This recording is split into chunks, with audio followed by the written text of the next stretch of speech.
Bonsoir à tous et merci de nous rejoindre pour ce direct de l'AFA sur les biosimilaires. Je suis ravie d'être avec vous et d'être aussi évidemment avec le professeur Vered Abitbol qui est gastro-entérologue à Cochin, à Paris.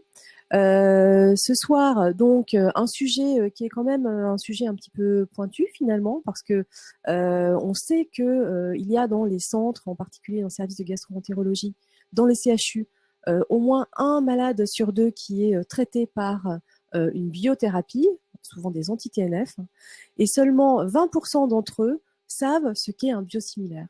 Or, les biosimilaires sont maintenant couramment utilisés, en particulier chez les malades de Mickey, et c'était important pour nous, dans cette soirée, de pouvoir expliciter ce que sont les biosimilaires. Donc, je laisse la parole, merci beaucoup au professeur Vered Abitbol, de nous expliquer ce que sont les biosimilaires. Mais avant, j'ai des petites choses à vous dire. La première, c'est que vous avez 3 onglets, avec l'onglet d'un chat pour discuter avec les autres participants. Vous avez également la possibilité de poser vos questions dès maintenant et juste après le topo de Vered Abitbol. Et puis, d'ores et déjà, vous pouvez répondre à un petit sondage. Avez-vous déjà entendu parler des biosimilaires? Vous pouvez d'ores et déjà répondre au petit sondage qui va s'afficher sur l'onglet sondage. Et je laisse la parole au professeur Vered Abitbol. Merci. Merci beaucoup. Bonsoir à tous. Alors, que savoir des biosimilaires? Commençons par définir ce qu'est un biomédicament. Les biomédicaments sont produits à partir d'une cellule ou d'un organisme. Ce sont des grosses molécules, comme vous pouvez la voir à droite. J'ai montré ici la structure de l'infliximab, c'était le Remicade, par comparaison en bas de la structure de l'azatioprine que vous connaissez sous le nom de Limurel. Vous voyez que le biomédicament est bien plus gros et bien plus complexe. Des exemples de biomédicaments, les vaccins, les anticorps monoclonaux comme les anti-TNF-alpha, les facteurs de croissance. Donc des grosses molécules de structure complexe et une variabilité biologique des sources de production, puisque c'est produit à partir du vivant, donc des différences de fabrication qui sont inévitables. Donc tout biomédicament est unique. Alors on pourrait dire un infliximab ou des infliximab, un adalimumab ou des adalimumab, puisque le nombre de modifications des procédés de fabrication qui a été déclaré aux autorités a été de 37 pour l'infliximab et de 18 adalimumab. C'est-à-dire que vous avez eu 37 infliximab qui n'étaient pas tout à fait identiques et 18 adalimumab qui n'étaient pas tout à fait identiques. Alors pourquoi les biosimilaires? Tout médicament biologique dont le brevet est tombé dans le domaine public peut être copié. Et cette copie est désignée pour un biomédicament comme biosimilaire. Et l'intérêt majeur, il est économique. Parce qu'au début, lorsque les biosimilaires sont mis sur le marché, ils sont 20 à 30% moins chers que les produits de référence. Alors pourquoi un biosimilaire n'est pas un générique? Un générique, c'est une copie exacte d'un médicament qui est facile à copier, qui a une structure simple. C'est la même formule chimique, la même forme pharmaceutique, les gélules, les comprimés, une solution, la même composition qualitative et quantitative, la même biodisponibilité. Les excipients peuvent être toutefois différents. Le produit biologique, il est complexe, il est issu du vivant. Et le biosimilaire ne peut pas être une copie stricte du princeps. D'ailleurs, même le princeps n'est pas une copie stricte de lui-même dans les différentes sources de production. Mais il y a une exigence de la même formule biologique, les mêmes séquences ADN, les mêmes chaînes peptidiques. Des variations sont possibles dans la glycosylation, les excipients. Comme ce n'est pas une copie exacte, le processus d'enregistrement aux autorités, il est spécifique et extrêmement exigeant. Il est plus exigeant que celui d'un générique. Il comprend des études cliniques, des études de bioéquivalence, de biodisponibilité, des études de non-infériorité sur une indication du princeps. Et puis à partir du moment où une similarité est démontrée dans une indication du produit de référence, l'extrapolation est donnée à toutes les indications du princeps, mais je vais expliquer. Alors, pour schématiser les différentes étapes du développement, d'abord, il faut trouver un produit similaire qui a les mêmes spécifications physico-chimiques et biologiques. Et la première phase, elle est in vitro, c'est-à-dire en dehors de l'être vivant. La deuxième phase, elle est préclinique, c'est-à-dire elle ne se passe pas encore chez l'humain, elle se passe in vivo chez l'animal. Une similarité doit être démontrée au niveau de la bioéquivalence chez l'animal in vivo. La troisième étape, c'est une étape pharmacologique avec des études de phase 1 de pharmacocinétique chez le volontaire sain ou chez des patients. Et enfin, des études cliniques sur l'efficacité, la tolérance et l'immunogénicité. Ce sont des études comparatives du biosimilaire avec le produit de référence qui sont randomisées en double aveugle. Et à partir du moment où la similarité est démontrée, le principe d'extrapolation va s'appliquer. Pour schématiser, pour démontrer une similarité, on doit démontrer une similarité sur le mécanisme d'action, sur la pharmacocinétique, sur l'immunogénicité, sur l'efficacité et la tolérance. Et à partir du moment où la similarité est démontrée, le biosimilaire va être approuvé dans toutes les indications du biomédicament de référence. Alors, le principe de l'extrapolation. Vous savez que la similarité a été démontrée dans des études cliniques, d'abord en rhumatologie pour les biosimilaires de l'infliximab, pour les biosimilaires du Remicade, puis dans les biosimilaires de l'adalimumab, de l'Humira. Ils ont été démontrés à la fois en rhumatologie et en dermatologie. Alors pourquoi on a fait des études cliniques en rhumatologie, en dermatologie et pas en gastroentérologie? Parce que pour les rhumatismes, c'est très facile d'évaluer l'efficacité. Ce sont des données de l'interrogatoire. On évalue principalement sur l'évolution de la douleur.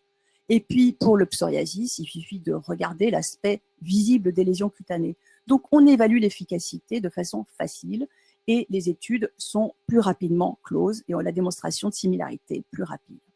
Parce que nous, dans les MICI, pour démontrer une efficacité, on a besoin de faire des endoscopies. C'est beaucoup plus complexe et plus long à mettre en place. Donc, démonstration de similarité dans des maladies rhumatologiques et dermatologiques. À partir du moment où ça a été démontré, l'extrapolation a été faite à toutes les indications du biomédicament de référence, y compris la maladie de Crohn et la rectocolite hémorragique. Alors, qu'a-t-on appris des biosimilaires de l'infliximab? Parce que les biosimilaires de l'infliximab, on les a depuis fin 2015, ça va faire bientôt 4 ans.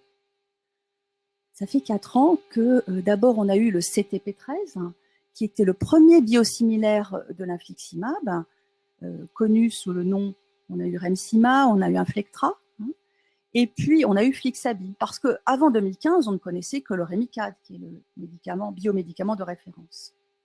Donc le CTP13 et le SB2 ensuite ont été approuvés pour les mêmes indications que le Princeps, c'est-à-dire le Remicade. Et leur biosimilarité avait été établie dans des études pharmacologiques et cliniques dans les rhumatismes inflammatoires. Ensuite, on nous a dit, c'est démontré dans les rhumatismes, c'est extrapolé au MICI. Mais en 2015, on était prudent. Et les sociétés savantes étaient un petit peu inquiètes. Elles voulaient savoir ce qu'il en était d'efficacité et de tolérance dans les MICI. Les questions qui se posaient, est-ce que finalement les mécanismes d'action du médicament étaient différents dans les rhumatismes et dans les MICI? Et puis, vous savez, en rhumatologie, ils utilisent des doses notamment inférieures par rapport au MICI. Les dosages étaient différents. Est-ce que vraiment on pouvait extrapoler? Et puis, l'autre question qui se posait, est-ce qu'on pouvait switcher? C'est-à-dire que, est-ce que les patients traités initialement pour le Remicade pouvaient, en cours de traitement, changer de traitement et recevoir soit l'Inflectra, soit le Remsima? On se posait la question, est-ce que le switch pourrait induire des anticorps antimédicaments? Est-ce qu'il est immunogène? Mais depuis, il y a eu de nombreuses études et l'efficacité du CTP13, c'est-à-dire du premier biosimilaire de l'infliximab, a été démontrée dans plus de 20 études de qualité qu'on peut trouver sur PubMed. Alors, il est vrai en majorité sur des patients naïfs initialement, mais l'efficacité est maintenant démontrée de façon tout à fait similaire au Princeps. Et il y a même une méta-analyse sur plus de 11 études qui est tout à fait rassurante, à la fois dans la maladie de Crohn et dans la rectocolite hémorragique. Pour la tolérance, c'est pareil, une tolérance tout à fait comparable à celle de l'infliximab de référence. Et puis l'immunogénicité. Alors on va peut-être réexpliquer ce qu'est l'immunogénicité. L'immunogénicité, c'est un phénomène qui peut être induit par tous les médicaments biologiques. C'est-à-dire que tout traitement biologique peut induire chez le patient la sécrétion d'anticorps anti-médicaments. C'est comme si le patient se vaccinait contre son médicament, ce qui entraîne une diminution des taux sanguins du médicament, une diminution de son efficacité, et puis parfois même des effets secondaires, dont des réactions allergiques. Et dans une revue systématique sur 68 études de patients sous anti-TNF, c'était des patients sous anti-TNF de référence, hein, c'était des patients sous Remicade et Humira, l'incidence cumulée des anticorps anti-TNF était de 12,7%. Et chez les patients qui étaient sous Remicade, un patient sur 4 avait des anticorps anti-médicaments. Alors, l'immunogénicité, elle a été étudiée notamment par cette très belle étude israélienne qui montre que l'immunogénicité entre le CTP13 et l'infliximab de référence est tout à fait croisée. C'est-à-dire que les patients qui étaient négatifs pour les anticorps anti-infliximab avec le princeps, ils étaient aussi négatifs avec le biosimilaire. Et ceux qui étaient positifs pour les anticorps anti-CTP13 étaient positifs pour le produit référence. C'est-à-dire que les anticorps anti-infliximab du princeps reconnaissent et inhibent le CTP13 de façon tout à fait similaire, suggérant une immunogénicité tout à fait similaire entre le biosimilaire et le biomédicament de référence. Quant à l'interchangeabilité du princeps par le biosimilaire, si on a eu des inquiétudes au début, on est totalement rassuré. Il y a plus de 1000 patients qui ont été atteints de MICI qui ont été interchangés en Europe, notamment par une très belle étude norvégienne. Vous savez que dans les pays scandinaves et notamment en Norvège, c'est le gouvernement qui décide du médicament, du biomédicament qui sera prescrit, pour des raisons tout à fait économiques, et tout le monde suit cela. Et il y a une étude, notamment Northwich, qui était une étude en double aveugle, les patients ne savaient pas ce qu'ils recevaient, qui montrait que le biomédicament de référence et le similaire se comportaient tout à fait pareil dans la maladie de Crohn et dans la RCH. Et il n'y a pas eu d'anticorps anti-infliximab induit par le switch. La persistance, bon, elle est variable selon les études et le design, 57 à 88% qui étaient encore traités par le biosimilaire en fin d'études. Et notamment nous, à l'hôpital Cochin, on a mené la première expérience française de switch systématique chez tous nos patients traités à l'époque par Remicade.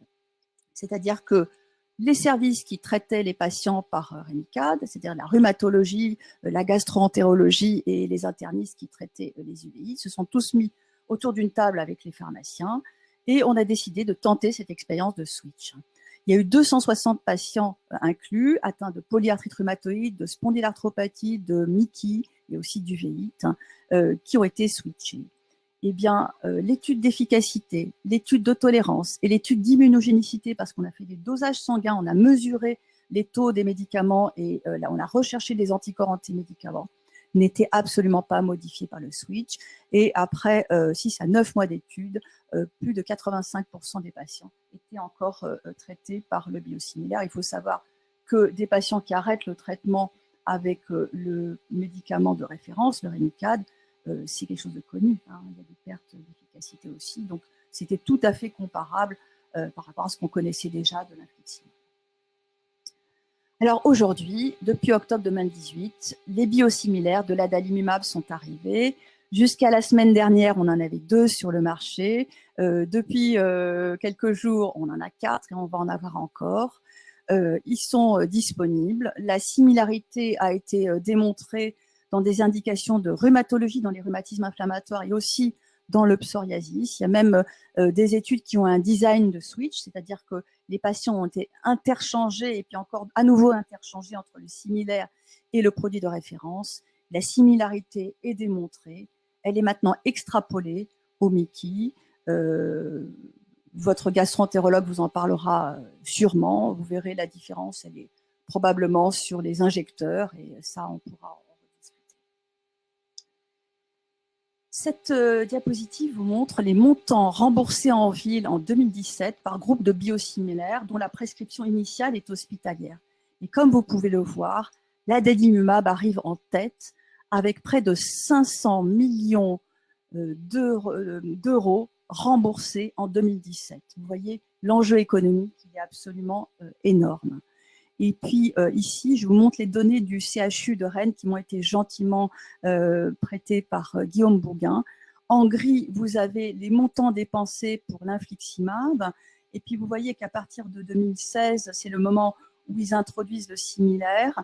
Vous avez les montants dépensés qui diminuent tout à fait significativement avec des économies qui sont très importantes. En rouge, vous avez les prescriptions qui continuent à augmenter, puisque de plus en plus de patients sont traités par ces médicaments. Alors, pour résumer les biosimilaires, et là, je me suis inspirée par la feuille que vous pouvez trouver sur, qui a été rédigée par la HAS, qui rappelle que le médicament biosimilaire, c'est un médicament biologique qui est produit à partir d'une cellule d'un organisme vivant ou dérivé de ceci, que l'efficacité et les effets indésirables sont équivalents par rapport aux médicaments biologiques de référence. Son AMM, c'est-à-dire son autorisation de mise sur le marché, répond à des exigences réglementaires strictes afin de démontrer que sa qualité pharmacologique et son efficacité et ses effets indésirables sont cliniquement équivalents à ceux du médicament biologique de référence et qu'il est aujourd'hui possible de changer un médicament biologique par un autre qui figure sur la liste des médicaments biosimilaires, et ceci définit l'interchangeabilité. En conclusion, l'expérience des biosimilaires de l'infliximab dans les MICI est rassurante sur l'efficacité, la tolérance et l'interchangeabilité, qu'aujourd'hui on a l'arrivée toute récente des biosimilaires de l'adalimumab et que ceci représente un véritable enjeu économique avec un plan biosimilaire 2018-2022 qui a été annoncé par la ministre de la Santé avec un objectif de 80% de biosimilaires en 2022. Merci beaucoup, Véreda Bitbol, pour ce topo très, très précis. Je pense qu'on aura les résultats de notre sondage assez rapidement. En réalité, il y a quand même tout de suite, d'après ce que je vois et d'après les questions des malades, peut-être essayer à nouveau, ou des personnes qui nous regardent, peut-être essayer à nouveau quand même de bien dire dans les Mickey quels sont les médicaments qui font l'objet de biosimilaires et quels sont les médicaments qui n'ont encore pas de biosimilaires. Parce que j'ai l'impression, vous voyez, on a quand même quelques questions, par exemple, qu'est-ce que l'Humira par rapport aux biosimilaires, des choses comme ça. Donc peut-être essayer quand même de redéfinir que, en fait, dans les Mickey, les seuls médicaments qui, pour l'instant, ont des biosimilaires, ce sont le Remicade et l'Humira, n'est-ce pas? Je vais faire peut-être un rappel. Dans les médicaments biologiques, dans les MICI, vous avez la famille des anti-TNF-alpha. Et dans les anti-TNF-alpha, le premier qu'on a connu, c'est le Remicade qui se donne par perfusion. Puis on a eu l'Humira qui se donne par voie sous-cutanée. On a aussi le Simponi dont on n'a pas parlé qui se donne par voie sous-cutanée. Dans la famille des anti-TNF-alpha, seuls le Remicade et l'Humira ont maintenant des biosimilaires. Le Simponi n'en a pas encore. Les autres médicaments, qui sont des médicaments plus récents, le vedolizumab, qui est l'antivio qui se donne par perfusion à l'hôpital, n'a pas de similaire parce que c'est un médicament récent. Le Stelara est tout récent, il n'a pas de similaire. Voilà. Donc, ce sont les médicaments les plus anciens qui sont tombés dans le domaine public, dont le brevet est tombé dans le domaine public et qui maintenant peuvent être copiés.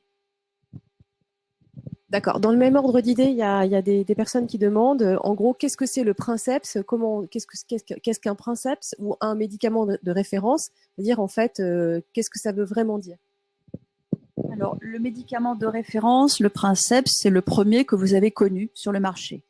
Donc, le princeps et le médicament de référence, ce sont des synonymes du premier biomédicament mis sur le marché, c'est-à-dire le Remicade pour l'infliximab intraveineux, Humira pour l'adalimumab, Simponi pour le golimumab, pour parler de la famille des anti-TNF-alpha. Ensuite, les biosimilaires.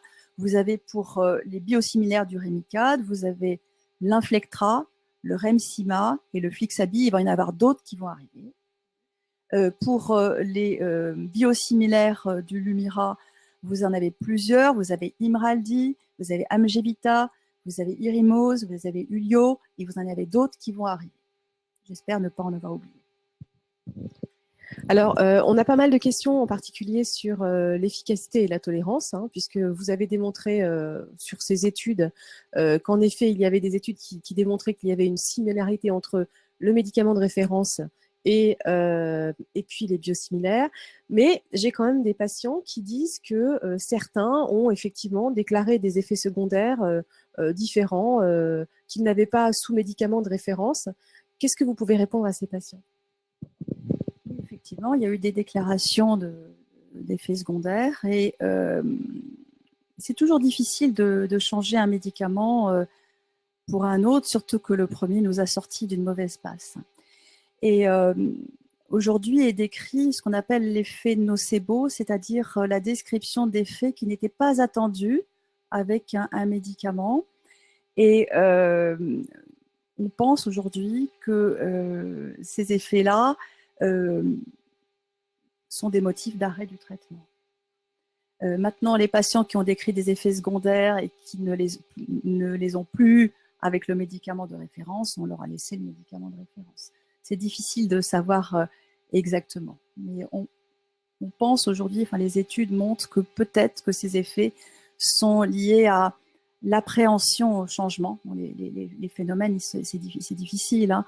Mais ce qu'on appelle nocebo, c'est des circuits qui passent par le cerveau et qui sont des circuits complexes, hein. Vous savez, des patients qui s'attendent à avoir mal ont mal, souvent. C'est difficile à expliquer, mais c'est comme ça.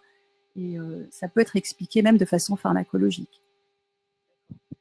Concernant l'efficacité, par exemple, c'est-à-dire on se rend compte qu'on prend un biosimilaire et il y a une perte d'efficacité, comment on peut savoir si c'est le biosimilaire lui-même qui n'est pas efficace par rapport au produit de référence ou si c'est tout simplement la perte d'efficacité du produit lui-même à laquelle on peut s'attendre puisqu'il y a les questions d'immunogénicité? C'est très difficile de le savoir. C'est très difficile. Alors, il y a des patientes qui me posent la question de savoir est-ce qu'on a du recul avec la grossesse sous des biosimilaires type Flixabi? Les études maintenant, c'est sur l'infliximab. On n'a pas eu d'alerte et d'ailleurs, on a les mêmes, si vous voulez, à partir du moment où le biosimilaire est autorisé, il a à la fois les mêmes indications, les mêmes contre-indications, les mêmes autorisations, les mêmes précautions vis-à-vis de la grossesse.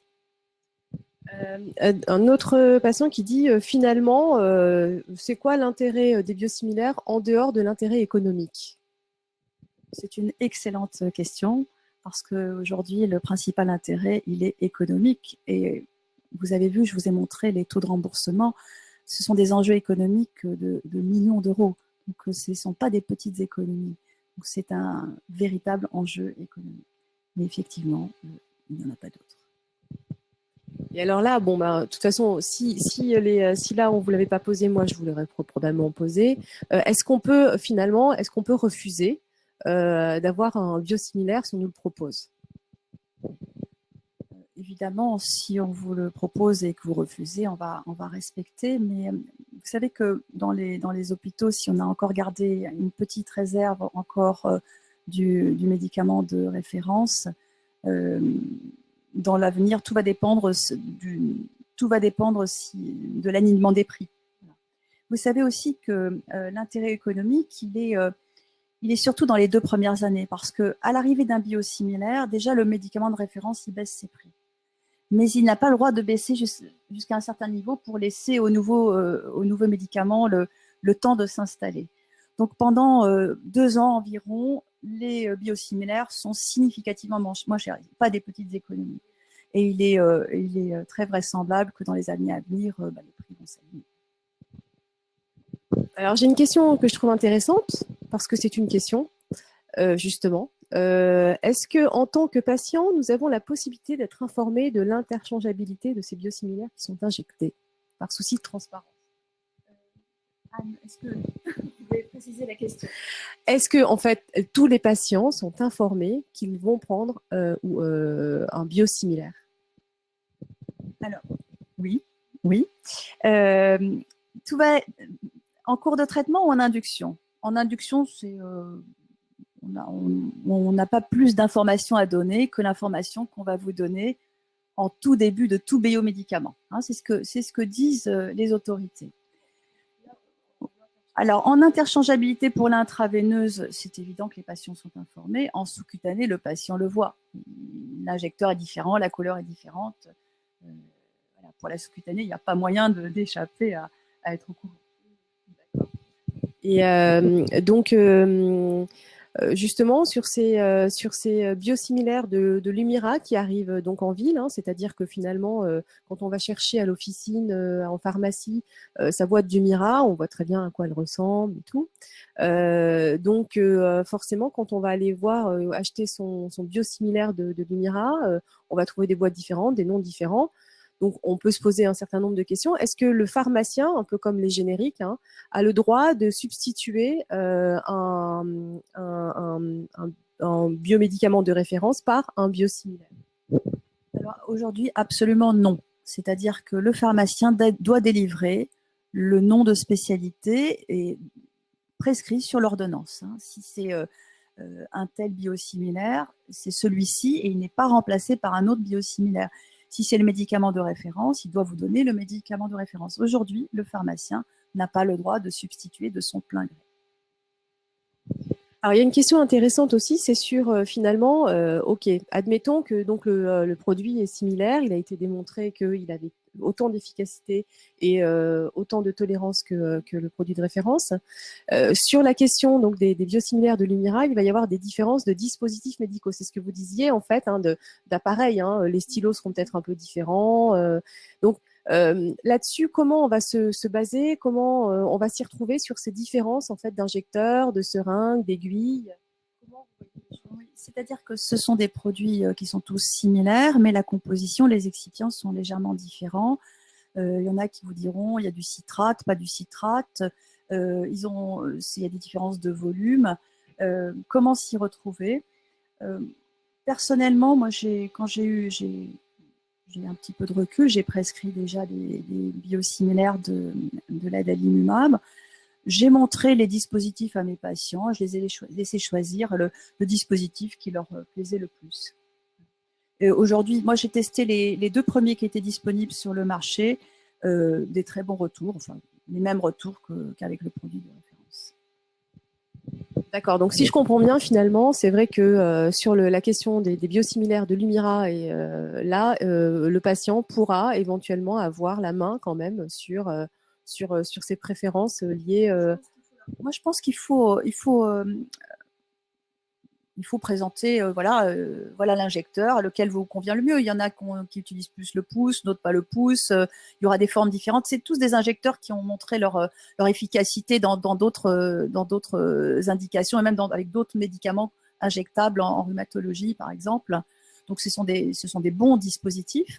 Maintenant, il faut voir avec les préférences des patients. Puis, après, je pense que... Alors, j'ai une autre question de quelqu'un qui nous demande pourquoi ces médicaments sont si chers. Alors, pourquoi ces médicaments sont si chers? Parce que, comme vous l'avez vu, je l'ai expliqué, ce ne sont pas des médicaments produits de façon chimique. Hein. C'est pas la structure chimique, c'est le vivant. Les procédés sont extrêmement coûteux parce que ce sont des produits fabriqués par le vivant. Et il y a eu tout. Voilà. Donc, moi, je pense que c'est cela, hein, essentiellement. Maintenant, je ne sais pas tout. Donc plutôt le processus de fabrication et le fait que ce soit des cellules vivantes. Alors, j'ai pas de résultats sur ma petite console des résultats du premier sondage et de la première question. Seriez-vous prêt à être traité par un biosimilaire? Pardon. Alors, donc, pardon, avez-vous déjà entendu parler des biosimilaires? Donc, on me dit 54% oui, 46% non. Donc, on a déjà des personnes qui sont bien conscientes des biosimilaires. Alors, la deuxième question qu'on va vous poser et à laquelle on aimerait bien que vous répondiez, c'est seriez-vous prêt à être traité par biosimilaire si on vous le proposait? Donc, ça, ce serait bien aussi que vous puissiez répondre assez rapidement à ces questions. Alors, on me demande, par exemple, l'antivio, est-ce que c'est un biosimilaire? Donc, on sent que de toute façon, il y a quand même quelquefois des confusions entre les médicaments que les patients utilisent et puis les biosimilaires. Donc, l'antivio, Alors, l'antivio, c'est une autre famille de médicaments. C'est un médicament récent de la famille des anti-intégrines et c'est un médicament de référence. Il n'y a pas de biosimilaire aujourd'hui de ce médicament qui est récent. Les biosimilaires sont autorisés à partir du moment où le médicament est ancien et dont le brevet tombe dans le domaine public. Une question intéressante, puis-je envisager un biosimilaire malgré mon intolérance au Rémicade? C'est une bonne question, une excellente question même. Les patients intolérants au Rémicade seront très probablement intolérants aux biosimilaires de l'Eurémicade, de l'infliximab. C'est-à-dire que le patient intolérant au Rémicade est un patient intolérant à l'infliximab qui sera probablement intolérant aux biosimilaires de l'infliximab. Donc, ce n'est pas recommandé de le donner.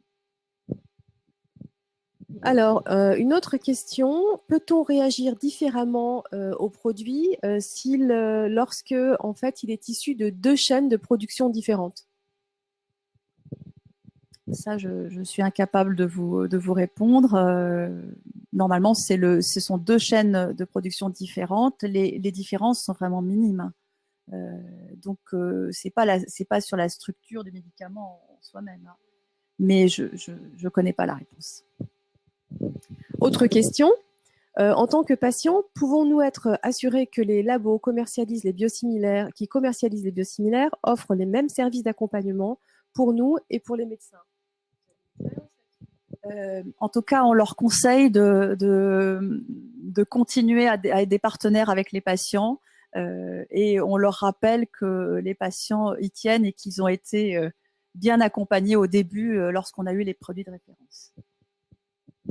Et justement, par rapport à ça et par rapport à la relation que vous avez, vous, à vos patients, dans votre expérience, finalement, c'est quoi l'ingrédient important pour vous quand vous proposez à un patient un biosimilaire? C'est quoi pour vous ce qui compte le plus quand vous avez envie de communiquer au patient et que vous avez envie qu'il soit, comment dire, qu'il partage la décision que vous lui administriez un biosimilaire? En cours de traitement, en switch. Mes patients, comme moi, j'ai switché il y a maintenant près de 4 ans avec l'infliximab. Donc moi, j'ai une grande expérience de l'interchangeabilité et je suis très rassurée. Donc je pense que mes patients le ressentent. D'autre part, moi, j'ai préparé mes patients bien avant que les biosimilaires de l'adalimumab soient disponibles en leur disant on va avoir les biosimilaires de l'adalimumab, ils sont significativement moins chers. Il est probable que je vous le propose à un moment. Et donc, en fait, quand à un moment je leur parle, ils savent déjà qu'ils étaient arrivés. Ils savent que l'intérêt majeur est économique.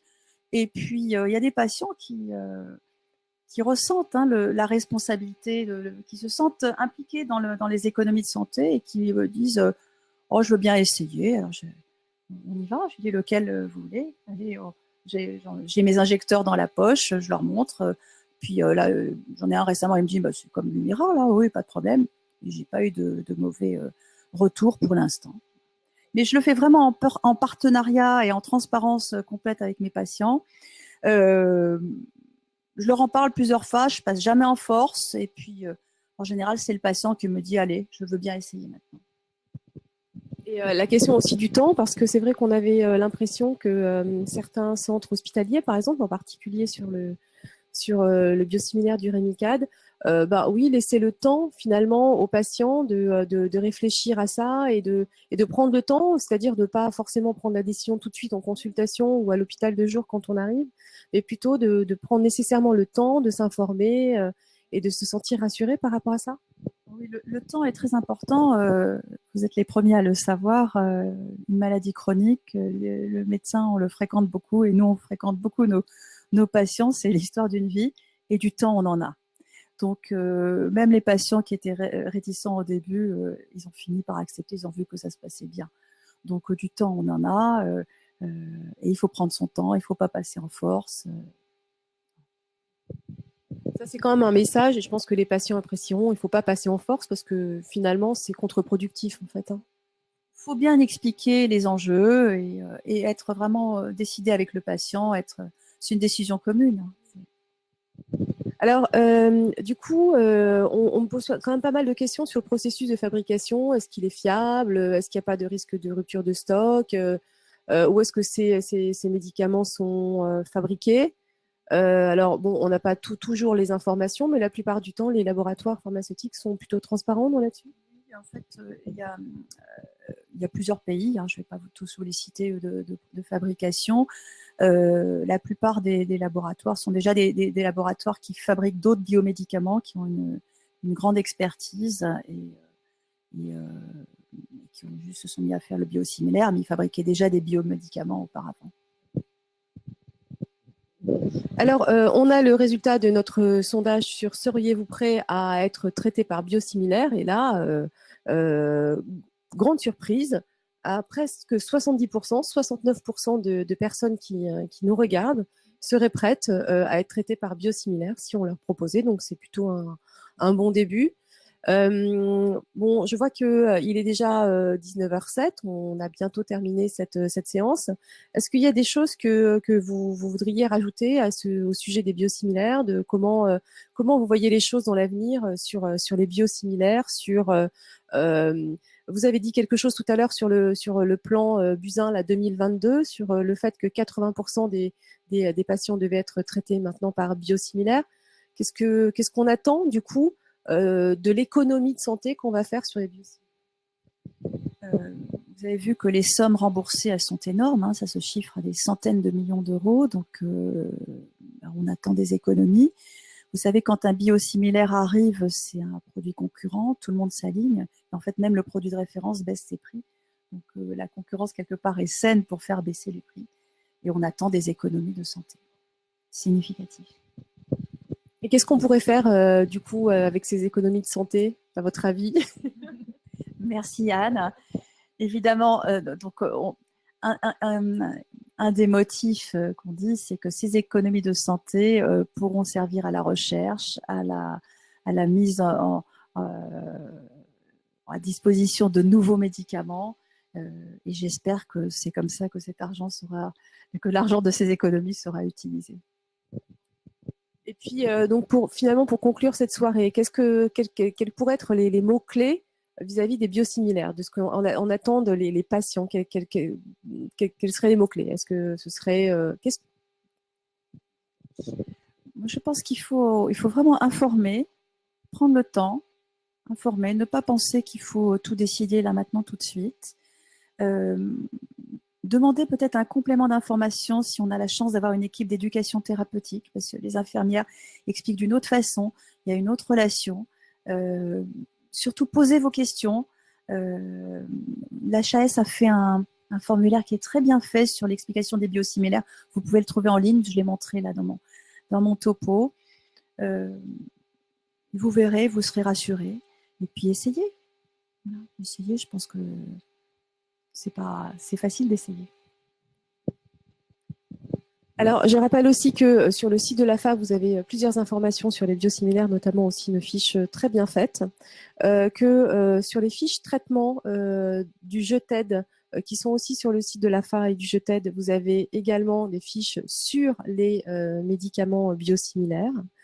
Donc merci beaucoup Vérède Abitbol d'avoir été avec nous.